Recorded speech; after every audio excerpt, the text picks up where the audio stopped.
Hi நமஸ்கார். எல்லாம் ரொம்ப நல்லா இருக்கீங்கன்னு நினைக்கிறேன். இது நான் ரீசெண்டாக ஒரு ஆர்டிக்கல் படித்த ஒரு நியூஸ் பேப்பரில். அது என்னது அப்படின்னா, இப்போல்லாம் வர வர பெண்கள், அதாவது அம்மாக்கள் குழந்தை பிறந்தவங்க பிரெஸ்ட் ஃபீடிங் பண்ணுறதுக்கு, தாய்ப்பால் கொடுக்கறதுக்கு அவ்வளவா விரும்புறதில்லை பல பேர். அதை நிறைய பேர் அவாய்ட் பண்ணுறாங்க அப்படின்னு சொல்லிட்டு ஒரு ஆர்டிக்கல் படித்தேன். இது என்னை ரொம்ப அஃபெக்ட் பண்ணுச்சு. இது மனசளவில் என்னை ரொம்ப பாதிச்சது, ரொம்ப யோசிக்க வச்சது. அதாவது ஏதாவது ஒரு உடம்பு பிரச்சனை இருக்குது, அதனால் தாய்ப்பால் கொடுக்க முடியலைங்கிறது வேற, கொடுக்க மாட்டேன் அப்படிங்கிற விருப்பம் இல்லை அப்படிங்கிறது வேற இல்லையா? இதை பற்றி பேசலாம் அப்படின்ட்டு தான் நான் இந்த வீடியோ பண்ணுறேன். ஆக்சுவலி இது அதாவது தாய்ப்பால் கொடுக்கறதுல லெட்ஸ் ஃபேஸ் த ஃபேக்ட்ஸ், நிறைய பிரச்சனைகள் இருக்குது, அதில் நிறைய சங்கடங்கள் கஷ்டங்கள் இருக்குது. நானும் பல பிரச்சனைகளை இதில் அனுபவிச்சிருக்கேன். 2 குழந்தைங்களுக்கு நான் வளர்த்துருக்கேன். ஸோ நானும் பல பிரச்சனைகளை இந்த மாதிரி பிரெஸ்ட் ஃபீடிங் பண்ணும்போது ஃபேஸ் பண்ணியிருக்கேன். அந்த பிரச்சனைகளை எப்படி சால்வ் பண்ணி நான் பிரெஸ்ட் ஃபீட் பண்ணேன் அப்படிங்கிறத உங்களோட ஷேர் பண்ணிக்கலாம் அப்படின்ட்டு இருக்கேன். அதாவது இது யாருக்கெல்லாம் யூஸ்ஃபுல்லாக இருக்கும் அப்படின்னா, நீங்கள் இனிமேல் குழந்தைக்கு பிளான் பண்ணுறீங்க அப்படின்னாலும் சரி, இல்லை இப்போ ப்ரெக்னெண்ட்டாக இருக்கீங்க, you're expecting your delivery date அப்படின்னாலும், இல்லை யங் ஃபீடிங் மதர்ஸ் இருக்காங்க இல்லையா, யங் மதர்ஸ், அவங்களுக்குமே இப்போ தான் குழந்தை பிறந்திருக்கு, அது பிரெஸ்ட் ஃபீட் பண்ணிக்கிட்டு இருக்கேன் அப்படிங்கிறவங்களுக்கும் இது ரொம்பவே யூஸ்ஃபுல்லாக இருக்கும். அதனால தான் இந்த வீடியோ பண்ணுறேன். இப்போ ஏன் இந்த தாய்ப்பால் கொடுக்கறத பற்றி, பிரெஸ்ட் ஃபீடிங் பண்ணுறதை பற்றி ஏன் இவ்வளோ முக்கியத்துவம் கொடுத்து அதை பற்றி பேசிகிட்டு இருக்கேன் அப்படின்னு நினைக்கிறீங்களா? அதாவது நீங்கள் பார்த்தீங்க அப்படின்னா, தாய்ப்பாலுக்கு ஈடு இணை உலகத்தில் எதுவுமே கிடையாதுன்னு சொல்லுவாங்க. இங்கே யூகேல இங்கே 2 குழந்தைங்களும் எனக்கு இங்கே யூகேல தான் பிறந்தாங்க. இங்கே ஹாஸ்பிட்டலில் அவங்க சொல்லுவாங்க, டாக்டர் சொல்லுவாங்க, லிக்விட் கோல்டு அப்படிம்பாங்க.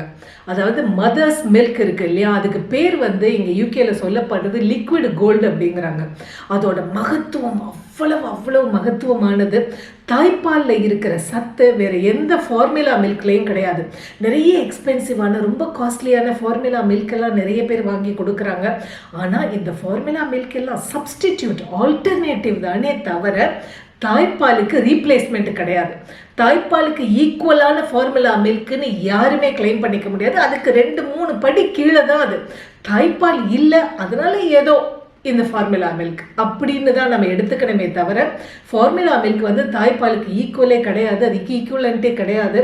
ஏன்னா தாய்ப்பாலில் பார்த்தீங்கன்னா சத்து மட்டும் இல்லைங்க, நிறைய மருத்துவ குணங்களும் இருக்குது. அதில் பார்த்தீங்கன்னா குழந்தை பிறந்த உடனேவே ஒரு ஃபியூ டேஸ், ஒரு 2-3 நாள் சொல்லுவாங்க, அந்த பால் ஒன்று வரும். அந்த பால் அவ்வளவா திக் மில்காக இருக்காது, ஒயிட் கலரில் கூட ஒரு மாதிரி கலர்லெஸ் லிக்விட் மாதிரி தான் ஆரம்பிக்கும். ஃபியூ ட்ராப்ஸ் தான் சொல்லுவாங்க. ஆக்சுவலி அது பேர் கொலாஸ்ட்ரம் அப்படின்னு சொல்லுவாங்க. அந்த பாலை அது பிறந்த அதாவது குழந்தை பிறந்து ஒரு 24 ஹவர்ஸ்க்குள்ளே பார்த்தீங்கன்னா, அங்கே மிட்வைஃப் எல்லாம் ஹாஸ்பிட்டலில் சொன்னதுனால எனக்கு தெரியும், குழந்தை பிறந்து ஒரு 24 ஹவர்ஸ் டைமில் பார்த்தீங்கன்னா ஒரு 2 டேபிள் ஸ்பூன் அளவுக்கு தான் அந்த பால் வரும் அப்படிம்பாங்க. ஆனால் அதில் கண்டினியூஸாக நம்ம ஃபீட் பண்ணிக்கிட்டே இருக்க சொல்லுவாங்க.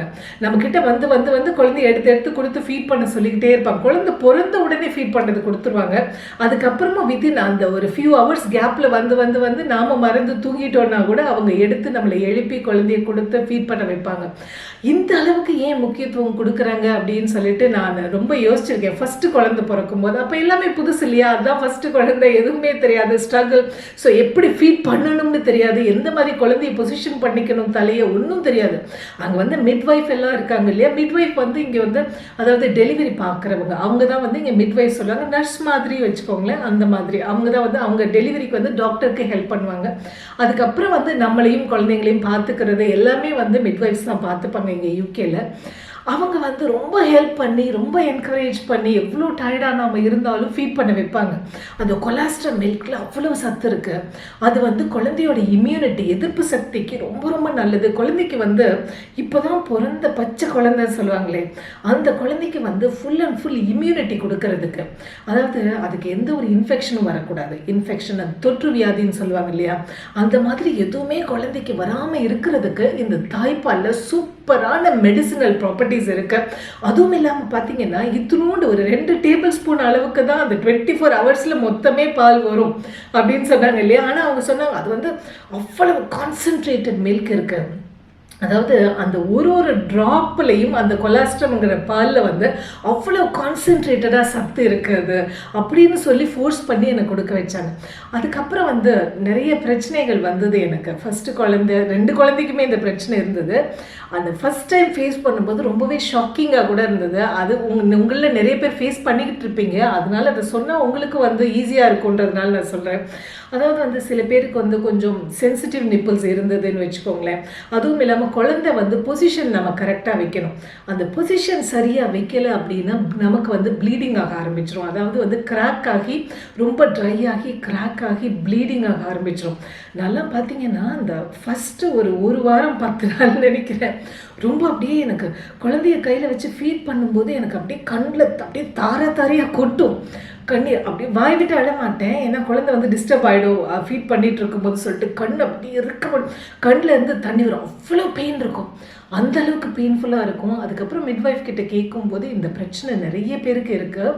ஆனால் இதுக்கு ஒரு டெம்பரரியாக ஒரு சொல்யூஷன் இருக்குது சொல்கிறேன். ஆனால் மெயின் ரீசன் என்னது அப்படின்னா, இதுக்கான ரீசன் குழந்தைய வந்து நம்ம சரியாக பொசிஷன் பண்ணலை. அண்டு குழந்தையும் இதில் வந்து ஃப்ரெஷர் தானே, நாமளும் ஃப்ரெஷர், குழந்தையும் ஃப்ரெஷர் தான். குழந்தைக்கு எப்படி குழந்தையாக பிஹேவ் பண்ணணும்னு தெரியாது, அதுவும் இப்போ தான் பிறந்திருக்கு. ஸோ குழந்தைக்கும் எந்த மாதிரி சக் பண்ணணும், எந்த மாதிரி குடிக்கணும்னு அதுவும் இன்னும் சரியாக கற்றுக்கலை. ஸோ 2 பேரோட தப்பு தான் சேர்ந்து இந்த மாதிரி ப்ளீடிங் ஆகிறது, பெயின் வர்றது அப்படின்லாம் பிரெஸ்ட்டில். ஸோ அவங்க என்ன சொன்னாங்க, அந்த பொசிஷனை குழந்தை கற்றுக்கிற வரைக்கும், நீ அந்த பொசிஷனை கற்றுக்கிற வரைக்கும், அதாவது வந்து அதுக்கு பேர் என்ன, அது மறந்துட்டேன் நான். அதாவது அந்த நிப்பிள் ஷீல்டு அப்படின்னு சொல்லுவாங்க, ஒரு கேப் மாதிரி இருக்கும், அதை மேலே நம்ம ஃபிக்ஸ் பண்ணிவிட்டு அது வழியாக வந்து குழந்தைக்கு நம்ம ஃபீட் பண்ணுறது. இது வந்து ஒரு டெம்பரரி, அவங்களே சொன்னாங்க டெம்பரரி சொல்யூஷனாக 1 நாள் 2 நாள் அன்டில் அந்த புண்ணு வந்து சரியாகிற வரைக்கும், அந்த ஒரு மாதிரி அந்த பர்னிங் சென்சேஷன் இருக்குது இல்லையா, அது வந்து அந்த எரிச்சல் சரியாகி ப்ளீடிங் அடங்குற வரைக்கும் 1 or 2 days அவ்வளோதான் யூஸ் பண்ணுங்க. இது வந்து பர்மனெண்ட்டாக யூஸ் பண்ணோம் அப்படின்னா, அந்த குழந்தை வந்து இது வழியாகவே குடிச்சதுன்னா அதுக்கப்புறம் வந்து அது ப்ராப்பராக எப்படி குடிக்கணுங்கிறதே அதுக்கு கற்றுக்கவே முடியாது அதனால. ஸோ இதை 1 நாள் 2 நாள் ட்ரை பண்ணிவிட்டு வலி போனோடனே திரும்பவும் நம்ம ப்ராப்பராக வந்து அதை எடுத்துகிட்டு நீங்கள் பிரெஸ்ட் ஃபீட் பண்ண ஆரம்பிக்கணும் அப்படின்னு சொல்லிட்டு அவங்க தான் டெய்லி வந்தாங்க, டெய்லி வீட்டுக்கு வருவாங்க.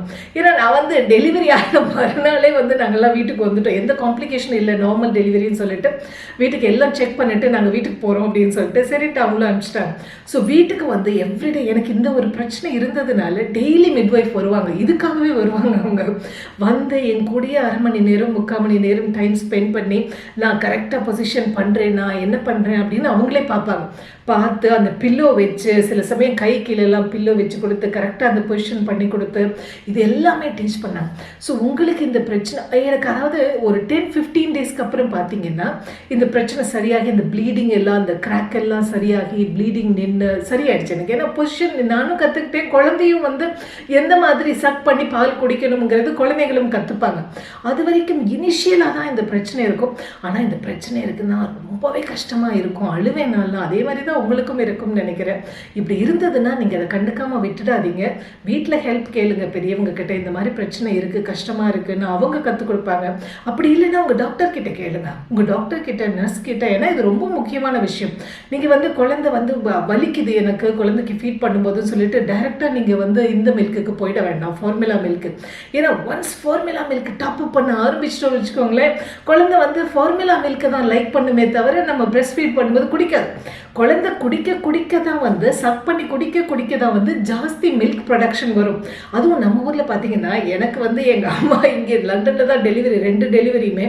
இருந்தாலும் எங்கள் அம்மா வந்து ஊரில் இருந்தே அந்த பேறுகால லட்டு இருக்கே அதெல்லாம் வந்து ஊர்லேருந்தே கொண்டு வந்துட்டாங்க.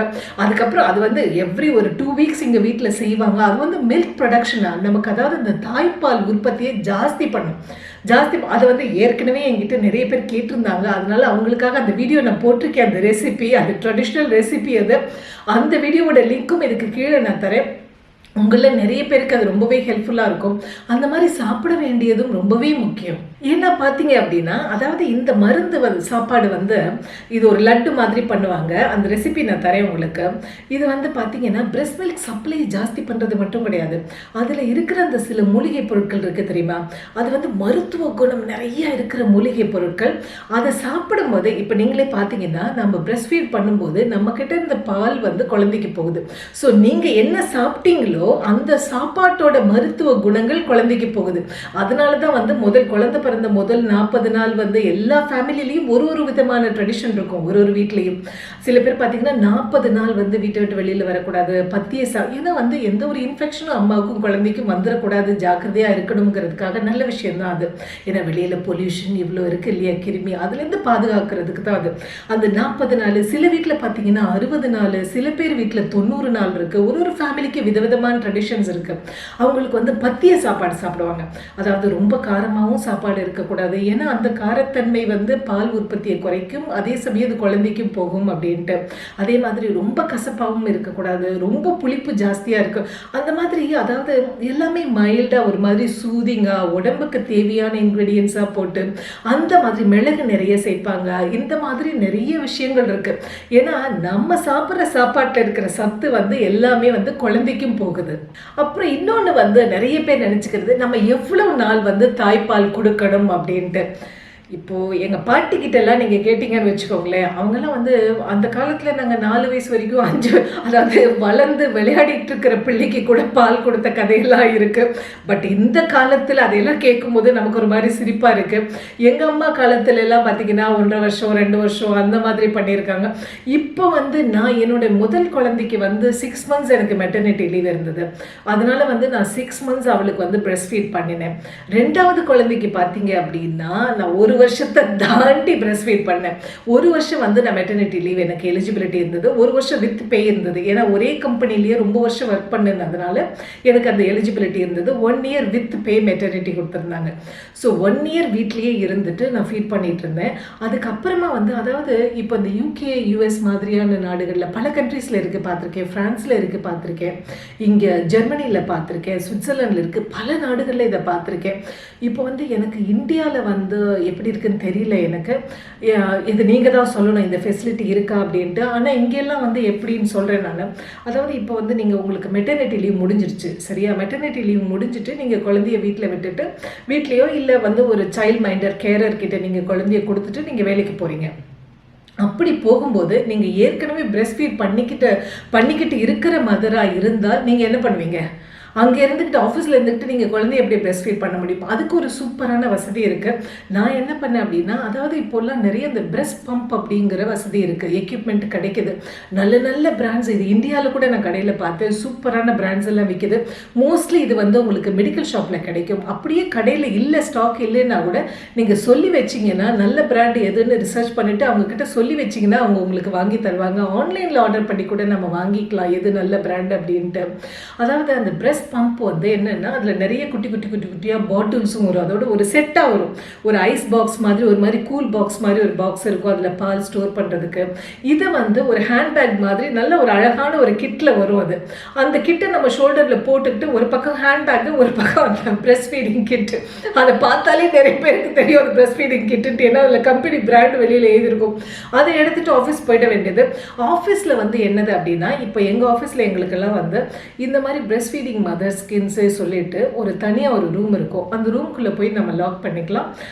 அது வந்து ப்ரைவேட் ரூம். அந்த ரூம்குள்ளே போய் நம்ம லாக் பண்ணிட்டோம்னா நம்மளை வந்து யாரும் டிஸ்டர்ப் பண்ண மாட்டாங்க, கதவை தட்ட மாட்டாங்க. அண்ட் ஆஃபீஸில் வந்து any time during the day meeting நடுவில் வந்து உங்களுக்கு வந்து ஒரு மாதிரி பிரஸ்ட் மில்க் ஹெவியாக இருக்குது அப்படிங்கிற மாதிரி நீங்கள் ஃபீல் பண்ணிங்கன்னா எக்ஸ்கியூஸ் மீன்னு சொல்லிட்டு நீங்கள் எந்திச்சு போயிட்டே இருக்கலாம். எவ்வளோ முக்கியமான மீட்டிங்காக இருந்தாலும் அப்படிதான். இங்கே வந்து ஏன்னா அந்த நர்சிங் மதர்ஸ், பிரஸ்ட் ஃபீடிங் மதர்ஸ்க்கு வந்து அவ்வளோ முக்கியத்துவம் இருக்குது. ஸோ அதாவது குழந்தைக்கு அடுத்தது தான் உலகத்தில் மற்ற எல்லாமே அப்படிங்கிறதுக்கு ரொம்ப முக்கியத்துவம் இருக்குது. ஸோ நான் என்ன பண்ணுவேன், அந்த மாதிரி போயிட்டு அந்த ரூமில் போயிட்டு இந்த பிரஸ்ட் பம்பை யூஸ் பண்ணினோம்னா அந்த பாட்டில் வந்து அதில் அடியில் அட்டாச் ஆகிருக்கும். ஸோ பால் வந்து ஆட்டோமேட்டிக்காக வந்து அதில் வந்து கலெக்ட் ஆகிடும். குட்டி குட்டி பாட்டில்ஸ் இருக்குது, டிஃப்ரெண்ட் சைஸஸில் இருக்குது. அது நம்ம தேவையான அளவுக்கு எடுத்து யூஸ் பண்ணிவிட்டு அப்படியே அதில் டைட்டாக லிட் இருக்கும், அதை போட்டு மூடிட்டு அதே ரூம்லேயே வந்து எங்களுக்கு நான் பிரஸ்ட் ஃபீட் பண்ணிக்கிட்டு இருந்த அதே சமயத்தில் வந்து என்னையும் சேர்த்து 3 பேர் அந்த ரூமை நாங்கள் யூஸ் பண்ணிகிட்டு இருந்தோம். 3 லேடிஸ் வந்து நாங்கள் இந்த மாதிரி வந்து பிரஸ்ட் மில்க் எக்ஸ்ட்ராக்ட் பண்ணுவோம். நாங்கள் 3 அம்மாக்கள் ஒரே டைமில். ஸோ நாங்கள் வந்து அந்த ரூமை யூஸ் பண்ணிவிட்டு அந்த பால் இருக்கு இல்லையா, அந்த பாட்டில்ஸ் எல்லாம் டைட்டாக க்ளோஸ் பண்ணி அது மேலே லேபிள் எழுதிடுவோம். லேபிள் எழுதிட்டு எங்கள் கிட்டுக்குள்ளே வச்சுட்டு அதை வந்து நாங்கள் ஃப்ரிட்ஜில் வச்சுடுவோம், ஃப்ரிட்ஜில் ஸ்டோர் பண்ணி வச்சுடுவோம்.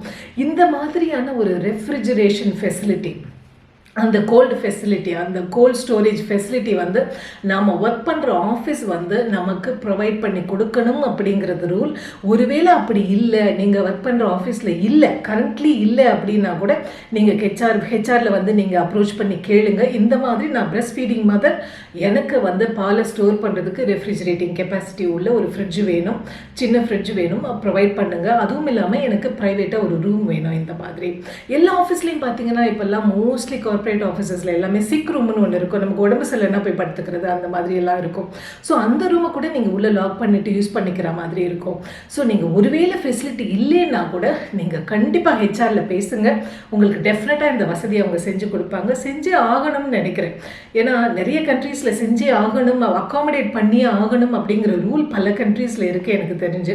இப்போ அந்த பிரெஸ்ட் மில்கை ஸ்டோர் பண்ணி வச்சுருக்கோம் இல்லையா, அது வந்து கூல் பாக்ஸ், அது ஐஸ் பாக்ஸ் மாதிரி. அது ஈவினிங் எடுத்துகிட்டு அந்த ஹேண்ட்பேக்கை நம்ம போட்டுட்டு எப்பவும் போல் வீட்டுக்கு வந்துட வேண்டியது. நான் வீட்டில் வந்து எனக்கு அருமையான ஒரு சைல்ட் மைண்டர் கிடைச்சாங்க. எனக்கு ஃப்ரெண்டு, ரொம்ப க்ளோஸ் ஃப்ரெண்ட். அவங்க வீட்டில் தான் வந்து என்னோட பெரிய பொண்ணை ஸ்கூல்லேருந்து கூட்டிகிட்டு வந்துடுவாங்க. அவங்க கிட்ட தான் எங்கள் சின்ன பொண்ணு இருப்பாள். காலையில் வந்து ஆஃபீஸ் போகிறப்போ விட்டுட்டு போயிருப்போம். சாயந்தரம் வரும்போது அவங்க கிட்ட வந்து மறுநாளைக்கு இதை வச்சுக்கோங்கன்னு சொல்லிட்டு அவங்க உடனே, நான் வந்தோடனே அந்த பேக்கை வாங்கிட்டு உள்ளே இருக்கிற பாட்டில்ஸ் எல்லாம் எடுத்து லேபிள் பண்ண பாட்டில்ஸ் அவங்க ஃப்ரிட்ஜில் ஸ்டோர் பண்ணி வச்சுடுவாங்க. மறுநாள் வந்து அவங்க என்ன பண்ணுவாங்கன்னா அந்த மில்க் இருக்கு இல்லையா, அதை ஹாட் வாட்டரில் வச்சு வார்ம் பண்ணிட்டு குழந்தைக்கு கொடுத்துருவாங்க பாட்டிலில். இந்த மாதிரி ஒரு 4-5 மாதம் நான் கன்டினியூ பண்ணிட்டு இருந்தேன். 1 year வரைக்கும் டைரெக்டாகவே கொடுத்துட்டு இருந்தேன். அதுக்கப்புறம் ஒரு 4-5 மாதம் வரைக்கும் ஆஃபீஸ் போய்கிட்டே நான் இந்த மாதிரி பிரஸ்ட் ஃபீட் பண்ணிட்டு இருந்தேன். நம்ம வந்து காலையில், சாயந்தரம், நைட்டு இதெல்லாம் நம்ம டைரெக்டாகவே பண்ணலாம். ஆஃபீஸ் போயிருக்கிற டைம்லையும் இந்த மாதிரி ஃபெசிலிட்டி இருக்குது அப்படிங்கிறதுக்காக உங்களுக்கு சொல்கிறேன். இந்த மாதிரி நீங்கள் பிரஸ்ட் ஃபீட் பண்ண வேண்டியது ரொம்ப ரொம்ப முக்கியம். ஏன்னா பிரஸ்ட் ஃபீட் பண்ணி வளர்க்குற குழந்தைங்களோட மூளை வளர்ச்சி, உடம்பு வளர்ச்சி வேறு. என்னதான் இருந்தாலும் நீங்கள் எவ்வளோ காஸ்ட்லியான அந்த ஃபார்முலா மில்க் எல்லாம் நீங்கள் எவ்வளோ பெரிய பிராண்டாக வாங்கி கொடுத்தாலும் அதில் கண்டிப்பாக வித்தியாசம் இருக்குது. ஏன்னா மதர்ஸ் மில்க்குக்கு ஈக்குவலாக உலகத்தில் வேறு எதுவுமே கிடையாது. நீங்கள் உங்கள் கைனகாலஜிஸ்ட், அந்த டாக்டர்ஸ் கிட்டேயே கேளுங்க, நியூட்ரிஷனிஸ்ட் கிட்டேயே கேளுங்க. மதர் மில்க்குக்கு ஒரு அடுத்ததாக ஒரு ஆல்டர்னேட்டிவ், அவ்வளோதான். அதை விட இது கீழே தான், ரொம்ப கீழே தான் இது அப்படின்னு அவங்களே சொல்லுவாங்க. நீங்கள் கண்டிப்பாக பிரஸ்ட் ஃபீட் பண்ணுங்கள். பிரஸ்ட் ஃபீட் பண்ணுறது குழந்தைக்கு மட்டுமே நல்லது இல்லை, நமக்கும் நல்லது, நம்ம ஹெல்த்துக்கும் நல்லது. பிரஸ்ட் ஃபீட் பண்ணுறவங்களுக்கு, அதாவது ரொம்ப நாள் பிரஸ்ட் ஃபீட் பண்ணினவங்களுக்கு கேன்சர் வர்றதுக்கான ஆப்பர்ச்சுனிட்டிஸ், அதாவது கேன்சர் வர்றதுக்கான ரிஸ்க் ரொம்ப கம்மி அப்படின்னு கூட சொல்கிறாங்க. இந்த மாதிரி நிறைய நல்ல விஷயங்கள் இருக்குது. நம்மளோட ட்ரெடிஷன்ஸை ஃபாலோ பண்ணுறது ரொம்ப நல்லதுன்னு நான் நினைக்கிறேன். உங்களோட வியூ என்ன அப்படின்னு நீங்கள் சொல்லுங்கள். ஏன்னா வந்து நமக்கு வந்து இந்த பிரஸ்ட் ஃபீடிங் பண்ணுறது எல்லா இடங்கள்லையும் இப்போ சாத்தியம் இல்லை அப்படின்னு இருக்குது. பட் என்னது, அது கொஞ்ச நாள் தான் பண்ண போகிறோம், என்ன லைஃப் லாங்காக பிரஸ்ட் ஃபீட் பண்ண போகிறோம் நம்ம குழந்தைய. அந்த 1 வருஷம் வரைக்கும் தான், அது எப்படியாவது கொஞ்சம் சமாளித்து நம்ம பண்ணிட்டோன்னு வச்சுக்கோங்களேன். அது வந்து லைஃப் லாங் அந்த குழந்தைங்களுக்கு வந்து நல்ல ஒரு ஆரோக்கியமான உடம்பு, அதே சமயத்தில் இந்த பிரெயின் க்ரோத்துக்கு தேவையான அந்த சத்து இருக்குது இல்லையா, அது எல்லாத்தையுமே வந்து இந்த தாய்ப்பால்லேருந்து கிடைக்கும். ஸோ நீங்கள் கண்டிப்பாக பிரஸ்ட் ஃபீட் பண்ணுங்கள். உங்களுக்கு இந்த மாதிரியான ஒரு விஷயத்தை சொல்லணும் அப்படிங்கிறதுனால தான் இன்றைக்கி இந்த வீடியோ பண்ணுறேன். தேங்க்ஸ், பாய்.